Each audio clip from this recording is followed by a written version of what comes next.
परमात्मा की कितनी कृपा है, कितनी दया है, जिसने हमें सांसों का सिलेंडर अंदर दे के ही भेजा है। भैया जाओ, आज तक बिल तक नहीं भेजा। अभी हॉस्पिटलों में देखिए लोगों ने कितने बड़े बड़े बिल बना बना के भेजे। किस चीज के? सिलेंडर के, ऑक्सीजन। एक अखबार में मैंने पढ़ा हुआ था, गुजरात के किसी शहर की बात है कि एक बूढ़े बाबा लगभग 65-70 साल के कोविड पॉजिटिव हुए थे। ये अखबार में भी आई थी खबर कि जब वो एडमिट हुए हॉस्पिटल में, हॉस्पिटलाइज किए गए, तो ठीक हो गए ठाकुर जी की कृपा से कोविड पॉजिटिव के बाद। तो जब हॉस्पिटल से बाहर आए तो डॉक्टर ने उन्हें बिल दिया कि बाबा आप इतने दिन भर्ती रहे और इतने इतने आपकी पैसे हुए। तो उसमें सब बिल लिखा हुआ था, पलंग का, इसका, उसका। आखिरी में लिखा था ऑक्सीजन सिलेंडर का बिल इतना।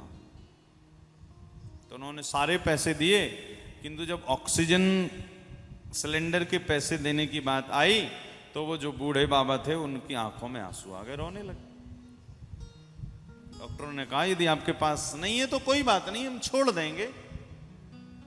तो जो पैसे देने वाले थे, जिनका कोरोना ठीक हो गया था, उन्होंने कहा मैं इस कारण नहीं रो रहा हूं कि ऑक्सीजन का बिल इतना सारा आ गया, मैं तो बल्कि इस कारण रो रहा हूं कि परमात्मा ने हमें प्राकृतिक रूप से हमारे शरीर में ऑक्सीजन का सिलेंडर रखकर भेजा है। गोविंद कितने दयालु हैं, कितने भक्त वत्सल हैं कि आज तक ठाकुर जी ने कभी बिल नहीं भेजा, और यहाँ हॉस्पिटल में 15 दिन ऑक्सीजन ली तो ये बिल आ गया।